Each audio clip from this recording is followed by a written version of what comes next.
Good morning, children. Again, a very new topic and it is very interesting to you. Just listen. So, children, we are dealing the lesson Is Matter Pure? So, in the last part, we have learned what is a solution, its definition, what does a solute consist, like a solute and a solvent. I hope you have remembered all these. So, keeping those all in the mind, once again recollect those and listen today's class carefully and very attentively, children. Okay, this is a very good topic and it is helpful for your higher classes also.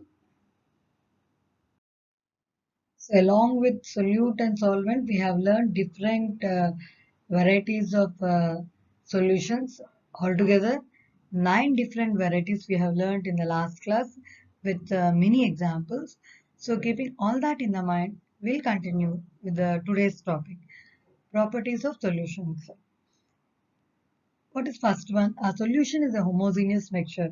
We have learned this in the part I explained. The components of a solution do not chemically react with one another. What are the components of a solution like a solute and a solvent?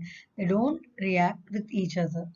Next, the particles of the solutions are smaller than 1 nanometer so that they cannot be seen by the naked eyes. So here, the size of the particles of a solution are almost 1 nanometer.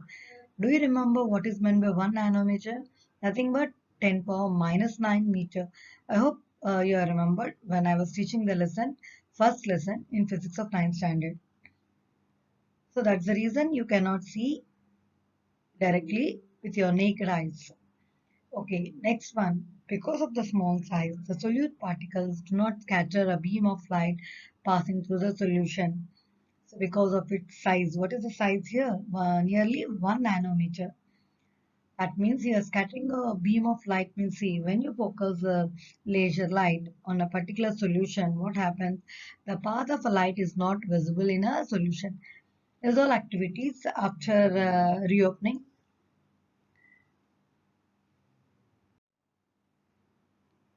After a small vacation, again online classes will start now. That time I will show the activities, children. Next, the particles of a solute in a solution, they pass through the filter paper, thereby showing that the solute particles are smaller than the pores of the filter paper. I hope you have seen in the lower classes while you are doing the activity of decantation, sedimentation and all. I hope that you have learnt in science of 6th standard science. Okay, so that means here the particles of a solute in a solution pass through the filter paper because of its size. When the solution is allowed to stand undisturbed, the particles of a solute do not settle down. This shows that the solutions are stable. If you take a sugar solution or a salt solution and leave it for a while, can you see the sugar or salt settling down after a while? No, you cannot see. That's the reason the property here. This shows that the solutions are stable. Already we have discussed the homogeneous mixture is a solution. Okay, now a solution is always transparent in nature. That means it may be colorless or colored according to the solute we take. A solution of sugar in water is colorless, while that of copper sulfate in water will have a blue color. I hope you have remembered the color of a copper sulfate, what you have seen in 8th standard, children. Children, to understand the concentration of a solution, just listen one example. If you take a beaker, in that the quantity of water you have to take is 50 ml. In that you add 30 grams of sugar. Okay, consider another beaker or take another beaker. If a same quantity of water, that means here 50 ml of water, and add only 1 gram of sugar in it. Can you tell which one in the above solution is called as dilute and which one is called concentrated? Okay, okay, I am only telling the answer because you cannot reply to me. Was that 30 grams of sugar in 50 ml of water will be concentrated and 1 gram of sugar in 50 ml of water, that is dilute. So coming to the definition, if the amount of a solute present is little, then the solution is said to be dilute. If the amount of the solute present is more, then the solution is said to be concentrated. Okay. Now let us get the formula for concentration of a solution. That is equal to amount of a solute by amount of a solution. Or you can write in another way also, amount of a solute by amount of solvent.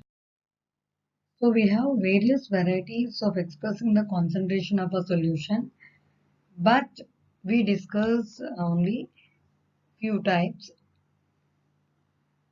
That is, let me discuss depending on the type of solution, whether solid in liquid or liquid in liquid, they are divided into subcategories. At 9th standard level, you have only one category, that is solid in liquid solutions. The other category is liquid in liquid solution. You will learn in higher level classes. Okay. So in solid in liquid solution, that means if a solution is prepared by dissolving a solid solute in a liquid solvent, the concentration of a solution can be expressed in mass by mass percentage, or simply we call as mass percentage. Second one is mass by volume percentage. So coming to the first one, what is that? Mass percentage, or the other name is mass by mass percentage. The mass of a solute in grams dissolved in 100 grams of the solution. So that means the formula you write in this way. Mass by mass percentage or mass percentage of a solution, that is equal to mass of a solute by mass of a solution into 100, or other way also, mass of a solute. We know a solution is solute plus solvent. So in place of a solution, I will write mass of a solvent plus mass of a solute into 100. So let me discuss one example here. If a 10% percentage of a solution of a common salt means 10 grams of common salt is present in 100 grams of a solution. This is one of the example I am given for mass percentage. Mass by volume percentage.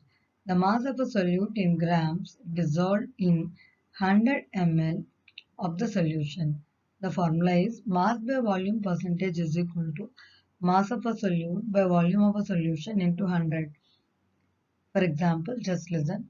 10% mass by volume solution of a common salt in water mean 10 grams of common salt is present in 100 ml of the solution. Okay, I hope you have understood this. Solution is classified into saturated and unsaturated solution. So let us discuss the definition. A solution which contains the maximum amount of a solute in a given quantity of the solvent at the given temperature and which cannot dissolve any more solute at that temperature is called a saturated solution. Listen an example now. When we dissolve a solute, that means sugar or salt in a solvent in water with stirring, initially the sugar will dissolve readily in water. But after a while, what happened? The process of dissolution will become slower and slower. If, however, we keep on adding sugar or salt to the solution formed with stirring, ultimately a stage will be reached where no more of a sugar or salt will dissolve. Instead, it will start settling at the bottom of the container, whatever you have taken. If you take a beaker, it will be at the bottom of a beaker. Such a solution is known as saturated solution. So I hope you have understood the definition as well as an example, children. That means a saturated solution, if a no more of a solute dissolves in a solvent at a particular temperature, then a solution is said to be a saturated solution. And one more point you have to remember, if to a saturated solution, if more solute is added, it will remain undissolved. That means in this situation, there is always an equilibrium between dissolved and undissolved solute.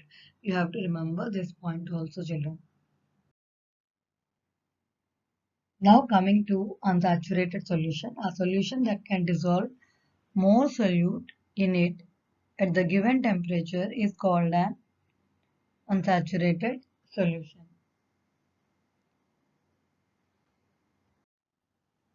Or you can remember in this way also, if the amount of a solute present in a solution is less than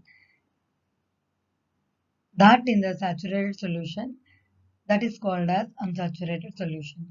And one more thing, just listen here. If you take the solution, like a saturated solution, into a beaker and heat it slowly to some temperature above the room temperature, do not boil it, then what happens? Whatever the undissolved solute dissolves. Now add some more sugar to this solution or salt. So what you will notice, you'll notice that more sugar dissolves in it easily when it is heated. So you have to remember, a saturated solution, however, becomes unsaturated either on heating or on dilution. Children, listen carefully to this example. So you can dissolve 36 grams of common salt in 100 grams of water at 293 Kelvin. A saturated solution of a common salt contains 36 grams of common salt in 100 grams of water at 293 Kelvin. If you add only 25 grams of common salt at 293 Kelvin, then the solution obtained will be unsaturated. So because you can add some more, that means how much quantity for 293 Kelvin at 100 grams of water, it takes 36 grams, but you have added only 25. So 36 minus 25 gives you 11. So we can still dissolve 11 grams of more salt in the same amount of water, whatever you have taken at a particular temperature to make it as a saturated solution. I hope children you have understood this condition also.